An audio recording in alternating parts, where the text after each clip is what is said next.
Welcome back to today's session. In our last session, we actually discussed Tendulkar's play Silence the Court is in Session, which was written and published in 1967. And we saw how it's a play on the dramatization of patriarchy, patriarchal social and sexual mores, and the way a young school teacher, Ms. Benare, becomes a victim of this patriarchal drama, even as she tries to actually aggress and transgress the sexual mores of a community. Right? And as the theatre critic Shomik Bandyopadhyay says correctly, that it is part of Tendulkar's dramatic strategy that Benare's immediate persecutors in the play are as powerless as she. And we saw this, that in the play, the other characters in the play besides Miss Benare are actually quite helpless and in some sense struggling to make ends meet. They're all amateur actors. Many of them are intermediate failed. One of them is a pretentious lawyer and so on. Right, so they're all very insecure characters. So it is part of Tendulkar's dramatic strategy that Benare's immediate persecutors in the play are as powerless as she. And all their exertions to cut Benare down to size are more their striving after power than a real exercise of power. So we also see how they project their own insecurities, their own desires and fantasies onto Miss Benare. And they make her the object of their insecurity. So as a matter of fact, Tendulkar's plays at considerable length on the individual powerlessness of each of her assailants, each of them grabbing every opportunity to expose or humiliate another and ganging up only to attack Benare, in the process exposing their own powerlessness and their desperate need to assume a pretense of power in the collective. So this is a quote from Shomik Bandyopadhyay's introduction to the plays. Now, let's move on to another similar play in the sense that it overlaps with Silence the Court is in Session in terms of, again, its critique of and its satirizing of certain institutional forms of power, of sexual mores, and this plays a specific focus on sexuality. So the name of the play is A Friend's Story, right? And it was one of Tendulkar's plays that was long in the making. I think he writes about his play in the preface to the translation of his collected plays, where he talks about how this play came to be. And this is what he says about here, the first germ, where the first germ for the play came from. I was in my teens, this is Tendulkar speaking, I was in my teens when the woman who became Mitra in A Friend's Story came into my life. This was in the early 1940s. We lived in Pune then. My elder sister took me to a play staged on the annual day celebrations of her college. The performance was at night and she took me as her escort, since young girls were not supposed to be out alone at that time. The play was a melodrama and all the characters, both male and female, were played by women students. Mitra played an old man. Hers was a strong character in the play. Upright, aggressive, plain speaking, and manly even at his age. A woman playing a male role, is generally greeted by college students with catcalls, derisive laughter, and naughty remarks. She looks like a woman despite all efforts to conceal her feminine attributes, such as long hair and breasts, as also her voice and manner. Not so when Mitra appeared on the stage as an outspoken, manly old man. Of course, the students knew her as one of them, a woman student, and must have been ready to greet her with the choicest of dirty remarks. But when Mitra made her entry, there was respectful silence among the audience. To my amazement, she looked like a man, and an old man at that, though not as old as the character in the play. Her youth showed through, but the voice was gruff and throaty. The face looked rugged with a white mustache and makeup. The gait and manner were unmistakably masculine. This is my first memory of her. I remembered that I had seen her many times before, riding a cycle to her college. She used to wear a white sari, a plain borderless blouse with a collar, and white tennis shoes, not chappals. She never wore any colors. She appeared tall for a woman, and her frame lacked feminine curves. On or off the cycle, she was erect and manly. Her appearance on the stage, therefore, was not only convincing but awe-inspiring at the very first glance.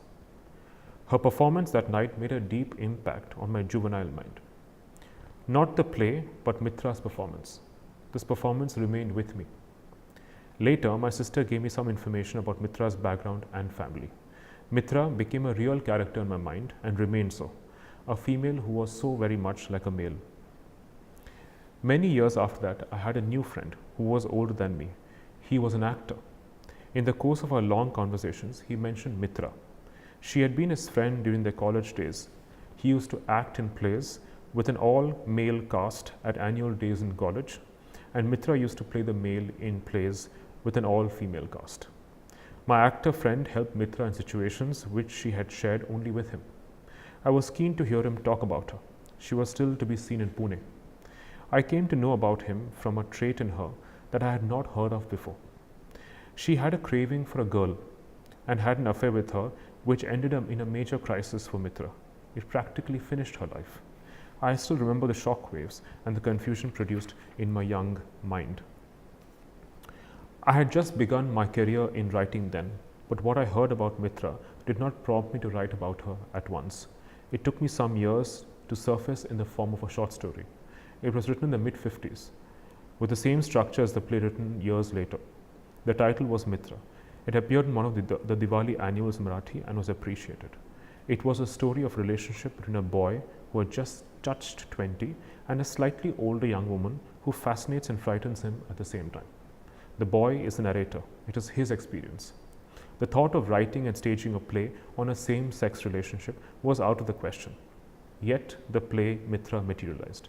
Out of some compulsion which had no logic, it grew in spite of the near impossibility of a play on a lesbian being staged, let alone seen by traditional Marathi audiences. The play got written in spite of me. It was staged by a group of youngsters. It did not have a run, only a few shows which were hated by the women and sneered at by the men in the audience. So this is what Tendulkar has to say about the early story that he wrote on which then became this play much later on. So the story itself, as Tendulkar's own quotation suggests, is about a woman named Sumitra, who is called Mitra in the play, who has an intense infatuation for another woman called Namrata. And the narrator of the story, of the play, is this man called Bapu. He's called Bapu, and he is a young Bachelor's of Arts undergraduate, and he is studying in college. His actual name is Shrikant Marathe, but he's called Bapu. And Bapu, the stage directions say that he's anywhere between 18 and 30 years old. He looks younger than he actually is. He's seen talking to himself. Slowly he begins to address an audience. So what happens in this play is that it's formally organized around Bapu as a narrator who narrates what's been happening and what will happen in the play, and he constantly steps in and out of his role as a narrator. On one hand, he's a narrator. On the other hand, he is also a fellow actor.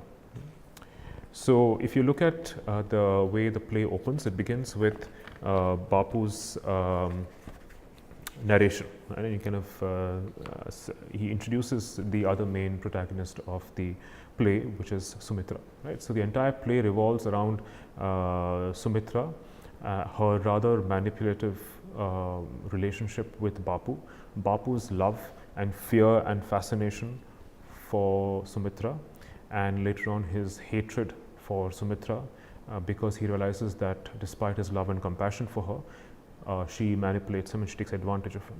And he is the only one to whom she actually comes out as a woman who likes or desires other women. Right? So, but it's only till the very end of the play that Sumitra actually exposes her vulnerability. But until then, Sumitra is a very hot-headed, independent, fiercely independent woman who doesn't trust anyone, who doesn't rely on anyone. She feels that she's been completely rejected by society, but she is determined to make her way through without depending on anybody else. Right? So she has this fierce sense of individuality, but we get to know also in the play that this outward apparent sense of independence actually thinly veils a deep sense of hurt and misery and insecurity. The other characters in the play is Nama, who is Sumitra's beloved, and you have Manya Dalvi. Manya Dalvi is Nama's boyfriend, also a college-going student. Pandey is Bapu's roommate, and so you just have about 5 characters in the play, right? And the entire play is framed by Bapu's narration as he steps in and out of his role as a narrator. So he narrates this particular incident, he steps back, he participates in the action that he has just narrated. It could be a flashback, or it's something that is going to happen, right? So to open with Bapu's lines, Bapu says, and this is how what has transpired so far in the play and the character of Sumitra is introduced. You can't tell a love story in a dispassionate voice. Even as you narrate it, it becomes your own. Why does it happen? Why do we live through somebody else's love story as if it were our own? Why do we go through death when they die? This is Mitra's love story. Mitra, Sumitra Dev. Sumitra was not related to me in any way. She was my friend. Why? Can't you have a woman for a friend? Sumitra was my friend. I was in my first year in college when Sumitra came from elsewhere and joined as a second-year BA student. She was different from all the other girls, or so I thought. The other girls were the helpless, touch-me-not kind. But there was a masculine vigor in Sumitra Dev's stride and speech. She was carefree, her laughter came in loud bursts. She had eyes which met you in straight combat. Her broad forehead suggested intelligence. Her entire personality had a natural, aggressive masculinity, but with a figure irresistibly attractive to men. She was an instant hit with the students. Mitra Singh needs tried to grab chances for lessons, exchanging lessons and notes with her. Nerds tried to grab chances for exchanging lessons and notes with her. The scams would stand in scattered groups to whistle at her and pass snide remarks. I was neither scholar nor sportsman. I did not have the guts to become a champ. I had absolutely no interest in politics. No professor could have recalled my name without some effort.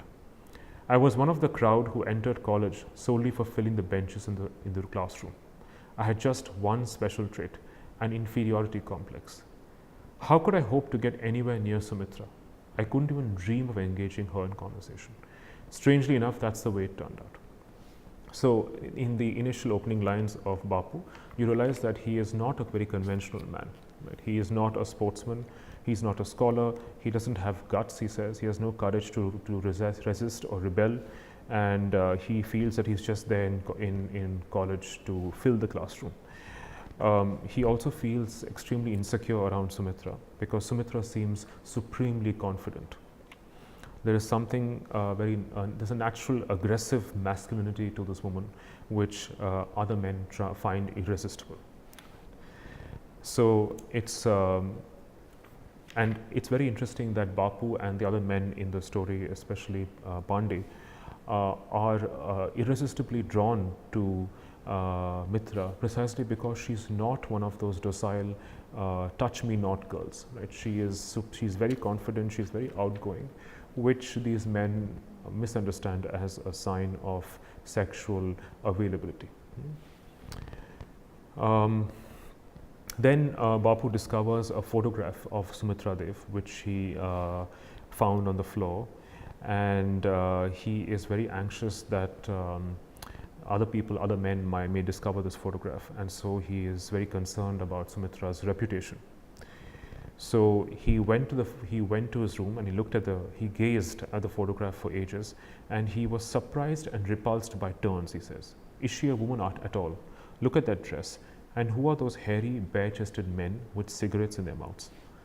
Right. So he sees hairy, bare-chested men with cigarettes standing behind Sumitra in the photograph. Right. So there is this very ambiguous response of disgust, repulsion, and fascination with a woman who is not a conventional woman. Right? But Sumitra is least concerned with this. She doesn't really care that he has discovered a photograph of her. Then when Sumitra speaks later on, she introduces herself to Bapu saying, "We lived in Sangli when I was a child. There was a family called Marathe in the opposite house. They had a son. I used to play dodgeball with him. I would hit him every time. He would never dodge the ball. When he got hit too often, he'd go home running, crying for his mother. My mother used to say I had hoodwinked God to be born a girl. I was always with the boys, used to play all their games from marbles to gilli danda, even kabaddi. It was great fun. Can you swim, Bapu? No. Bapu, who's embarrassed, says, no, I was something of a weakling, you know. My mother would not let me go anywhere near the river. So you see an interesting ironic contrast between Bapu, who is not a conventional man, who is not into physical sports, and he's not an athletic person, but Sumitra is someone who always remembers playing with boys. She hardly ever was with girls, and her mother thought that mother had tricked her into being born as a girl. So that's an initial impression of this woman who swims, who plays tennis, and so on and so forth. And then there is this other passage later on in the play where Bapu suggests his love for her. He realizes that he is not able to suppress it. He says to the audience, Bapu says, when you see a person for the first time, you form a certain impression. It changes when you actually meet that person. It changes to something quite different from what it was at first. Not entirely different, but more real. It was in this sense that Mitra began to seem more true and real to me. I don't know why, but I felt a little closer to her. In college, I never thrust myself to her notice. But one day, she herself called out to me in the corridor, Bapu, see me this evening. I have a job for you. I did manage to say yes, my heart racing madly. I felt I would burst in my efforts to control it. For a long time, I felt the other students burning with envy. Right? So he has this unspoken love for Sumitra. Right? But Sumitra is not concerned. She is not concerned. She's quite indifferent to Bapu's feelings, and she never shows herself as someone who is. She never exposes herself for her vulnerabilities. Right? So she seems rather inaccessible and emotionally distant. Later on, we also get a sense of Sumitra's sense of isolation. She does feel isolated. She feels that she has no one. Right? And she also says that, and she doesn't immediately confess to Bapu about her sexual orientation, but then she just suggests, that she doesn't know why she's been made the way she has, and she wonders why she is the way she is, and why do we become our own slaves, she says, right? She asks. So she's unable to, she tries to actually develop a close connection with Bapu, but then Bapu isn't able to quite understand what she wants. Right? There's a scene where Sumitra grabs hold of Bapu's hand and squeezes it, but then Bapu is not able to interpret this touch. He just hopes that perhaps she's also in love with him. Later on, we also discover that Sumitra had attempted suicide. So the play goes back and forth in time. I mean, there are times when there's a flashback after she's heartbroken, when Nama does not accept her romantic advances, and she tries to commit suicide, but then she fails. And Bapu gets to know, and then he recounts that to the audience. and then Sumitra also suffers the stigma of attempted suicide. I mean, everyone in the college looks at her strangely and oddly. Later on, in the first act, Sumitra also betrays her sexual orientation to Bapu, and she tells him a story about herself. Right. So this is what Sumitra has to say about her life, and she insinuates about her own life. She says the elders in the family got angry with her, but the girl didn't care. When she came of age rather early, they got worried. They became very strict. What will people say? Was the bugbear they set up to control her. They sought to stamp her mind with the fear of men. At a time, she didn't know why men were dangerous. Those who made the rules were men themselves. Father, grandfather, weren't they men? Why were they at her constantly? She followed their rules without protest. Then they fenced her in. She found it very difficult to live in the world of enclosed pens, but she did. Hey, are you listening? Then later she says, well, pretty soon everyone decided their darling girl had to be fixed up with a decent boy. They tried hard, created opportunities for them to meet. Evenings were set aside for this. A gentle force was exerted. The girl obeyed orders. Then, she later on goes on to say, the girl went on doing this, knowing fully well that she yearned for the company of men, but not for that kind of relationship. When she met that boy, she felt no physical thrill, no flutter of excitement. Her heart didn't miss a single beat, but the boy felt it all and took it for granted that the girl did too. She found the whole thing rather bizarre. She asked herself why she didn't feel the way other girls did.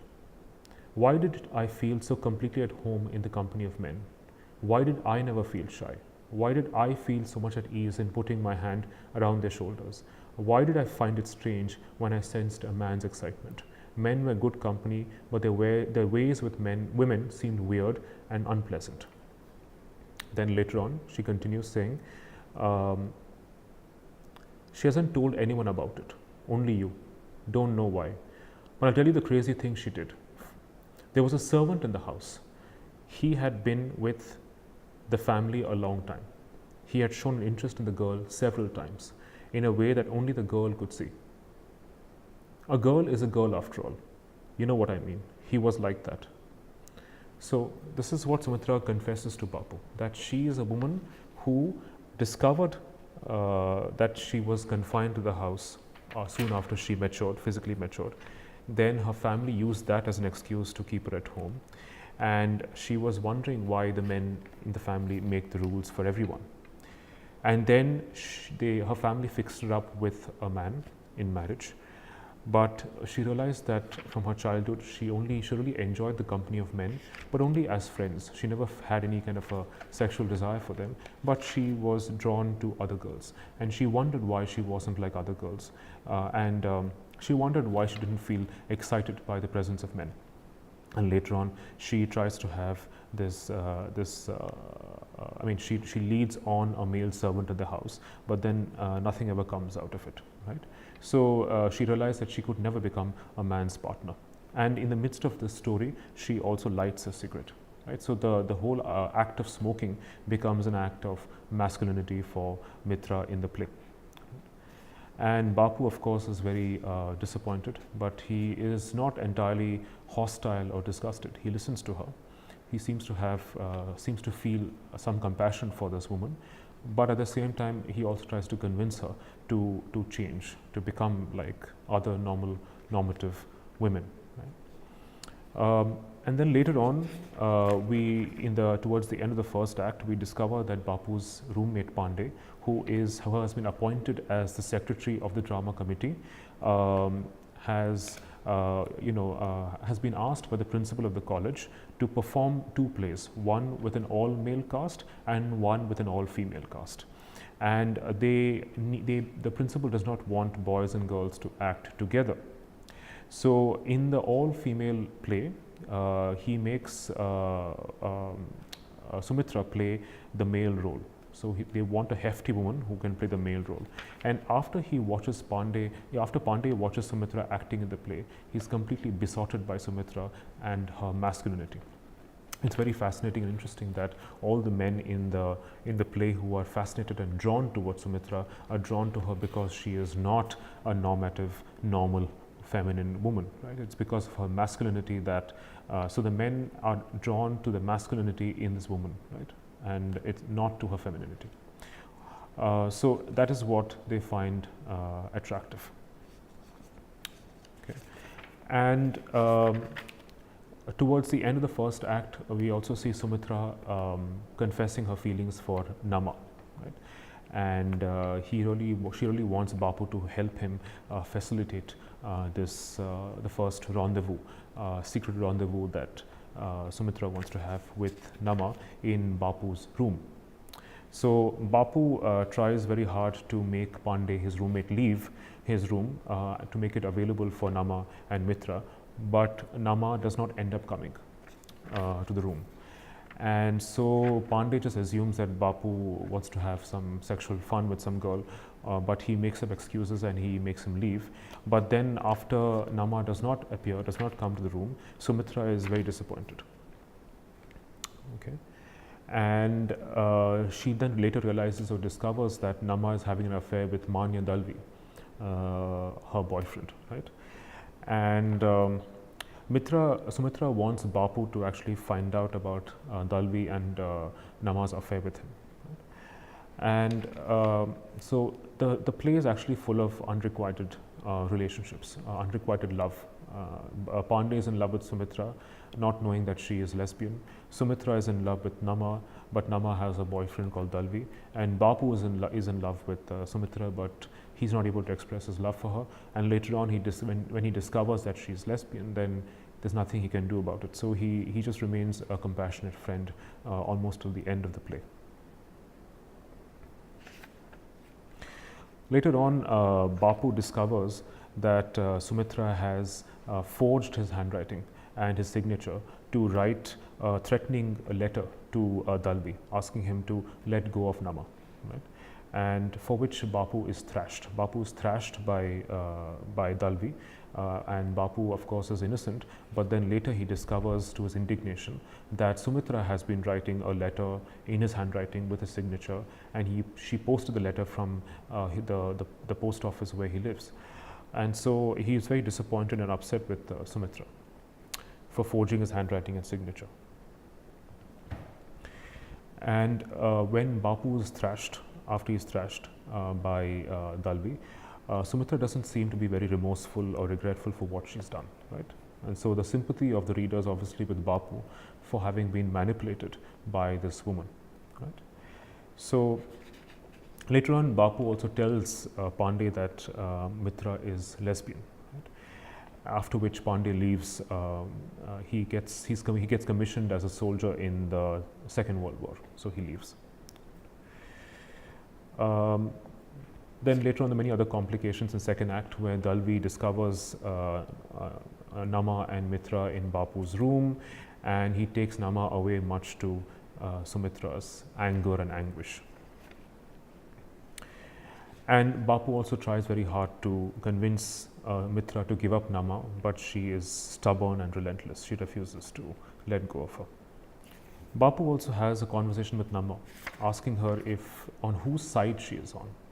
But it's at this point when Nama tells Bapu asks her, "Are you on Sumitra's side or are you on Dalvi's side?" And Nama is not able to give a very clear answer.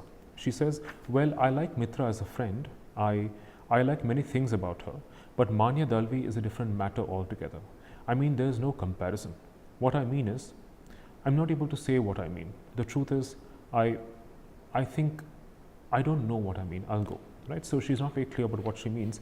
But later on, we realize that she is not very happy with Sumitra. She confesses later on that she finds Sumitra's love rather suffocating and possessive, right? And that exactly becomes the moot point of the play. That on one hand, it seems to portray a woman who has been sidelined, stigmatized, humiliated for her sexual orientation. But on the other hand, it's also a comment. The play is a comment on the nature of love as a source of power and authority, because you have a woman like Nama who's being torn apart. I mean, almost being possessed by both Dalvi and Mitra, and they both compete for her attention. But in the process of competing for the same woman, you also realize that there is this other side to what these people call love, what Mitra calls love especially, that can become very ugly when it becomes possessive and authoritarian, and when it comes with a sense of entitlement.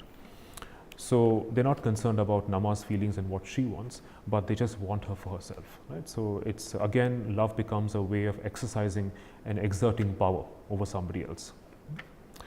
And Bapu in the entire play becomes a narrator, a commentator, who on the nature of love. I mean, he himself doesn't force himself on Sumitra. He understands that she only desires women. He also tries to facilitate her rendezvous with Nama, but even though they are not successful. And he is also a very good friend to her. He's compassionate and he's kind and supportive of her. But she is not very good to him. She manipulates him. She's not very concerned when he gets beaten up. He's not concerned. She's not concerned by the fact that he's the one who is being stigmatized and ill-treated by the other classmates because he is her friend, and so on and so forth. So it becomes rather hard because Bapu seems to be the voice of balance, of sanity, right? But because he neither stigmatizes Mitra, nor does he wholeheartedly embrace her lesbianism. So it becomes an interesting form to have a male narrator who is not a conventional man, somebody who seems to be rather caring and maybe, if not effeminate, but soft and gentle, not a conventional man, but and a woman who is a lesbian, a very masculine lesbian woman who is not able to accept the fact that society has stigmatized and rejected her, and she is determined at all odds to actually get what she wants, which is Nama. And Bapu is actually unable to convince Mitra to give up on Nama, right? Because Mitra wants only Nama, and she doesn't want anybody else, right? He's unable to convince her to give her up or get married. And this comes out towards the end of the second act. Later on, Dalvi also wants Bapu to rent out his room to him so that he can have his secret rendezvous with Nama, right? But towards the end, Bapu realizes that he doesn't want to get involved in either of these affairs, and he only wants to give up his room and move to another place where he will not be hurt. And what also happens towards the second act is that he realizes that Mitra has been manipulating him, and that is when his perception of her changes. And on the middle of Act 3, that is where Bapu changes his perception. He says, "Suddenly I realized I had stopped liking Mitra. I didn't want to see her. A kind of revulsion came over me. This was the first time it happened in our friendship. It had reached a breaking point. I cut short our meeting that day. Maybe she was not aware of it. I was full of anger, more than I had ever experienced, and I didn't know what it was about. That night, I decided I would do everything possible to free Nama from Mitra's hold. To hell with Mitra. I didn't care any more about what she thought. Why did I get so furious? Mitra had not hurt me, not at all, and whenever she had hurt me, I had felt slightly snubbed, nothing more. I had not felt anger, but this time what I experienced was definitely anger. Whether it was Nama or someone else, how could anyone treat another human being as a plaything?" And this is exactly what happens. This is his response after he discovers from Nama that she is leaving to Calcutta to get married to another man. So she doesn't get married to Dalvi. She moves to Calcutta and she gets married to another man, and she asks him to promise her that he will not tell anyone. but he actually ends up telling Sumitra out of sympathy. And when Sumitra gets to know, she rushes to Calcutta to try and stop the marriage, but it does not happen. And so he is very upset with Sumitra for betraying her word. So she says that, and so he continues to say, what right had Mitra to blackmail Nama? Because Mitra decides to actually emotionally blackmail Nama and ruin her reputation for abandoning her the second time. Close all her options and keep her for herself. How could she force Nama into loving her? In every way, it was brutal. I would not accept this kind of mania. Right? And that is when he decides to write a long letter to Pandey, who is at the war front, about his anger and his bitterness with Mitra for betraying him. And so that is when his perception of Sumitra changes. So despite the fact that Sumitra and Nama have occasional encounters and meetings, we realize that Sumitra only needs Nama to validate her own sense of hurt, her own sense of isolation. Right? I mean, she wants to be loved and desired, but she is not a person who's willing to love someone and give them the freedom to be on their own, to just be. Right? So her love becomes very suffocating and possessive. It becomes a sense of authority. And later on, someone in the college writes a story about Mitra, and for which her reputation is spoiled, and then she is on the verge of being rusticated by the principal from college.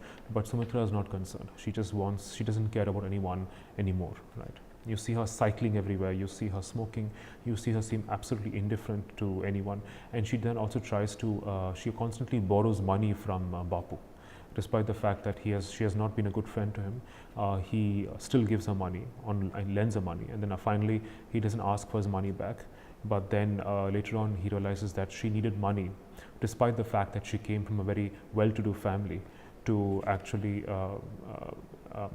earn enough money to buy a train ticket to go and see Nama. And it's only towards the end of the play when we see Pandey and Dalvi and Bapu get together. Pandey has come back from the war, and they get together and they learn from Bapu all that has happened with Sumitra. And when Pandey, of course, is now indifferent to Sumitra when he realizes that she's a lesbian, and they get together and they have a drink at a club, which is meant for army officers, and there they see Sumitra dressed up like in a sari, dancing and drunk and performing for the officers in the club. And that is where, when she's drunk, that she actually exposes her vulnerable side. And she says to the officers while she's drinking, you know something? No. You should know. Bapu is a pig. He is a pig, a first-class pig. Thinks he has a right to boss me. Do this, don't do that, don't go there, sit here. Thinks he is the boss. The boss. I kick him, kick the bastard. Thinks Mitra is an umbrella. No, a chair, a handbag. Put it down and it will stay there. I'm not a handbag. I'm a human being. I have my will. I'll do what I like. Go to Calcutta. I'll roam there searching for Nama. Doesn't matter if I don't find her. But who the bloody hell is Bapu? A pig. Pig? I hate him. Then later on she says, no, I'm not a good little girl. I'm a whore, a lesbian. Do you know that? A lesbian bitch, a freak. He says, don't lie, don't depend on me. Wrote off the money, wrote off. Friendship is over, he said. All right, let it be over. Who lied? I lied? I didn't lie, not to him. I lied to my mother, but not to him. You know what? Told him what I didn't tell anyone. He was my mother. Mother Bapu.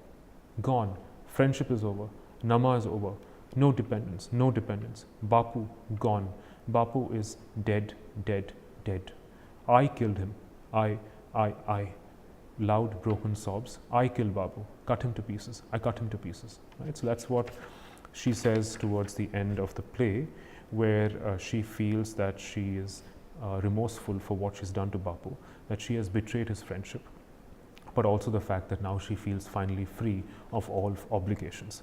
She doesn't have Nama anymore, and she has nothing to tie her to anyone. So she does feel that that towards the end she embraces her own sense of isolation and abjection, and she ends her life this time successfully. So it becomes she, in the process of having a female character who is marginalized, who has a non-normative sexual orientation, who's lesbian, ends up actually fighting social norms, but in the process of challenging social norms, goes overboard, right, and then ends up becoming this manic woman who is obsessed into getting the woman she wants, even at the cost of hurting everyone else, right. And this is what Rohini Hattangadi had to say, because the play was performed once in 1981 before it was banned, and this is what Rohini had to say, and she's a very fine Marathi actress, and this is what she had to say about how she understood the role of Mitra. She played the role of Mitra. So this is what Rohini Hattangadi has to say about what she thought about her character. She says that for many years I had a wish, right from my college days, right from the days I had acted in plays like Ratra and Srimant, that I wanted to act in a new play by Tendulkar, a play which nobody had done before.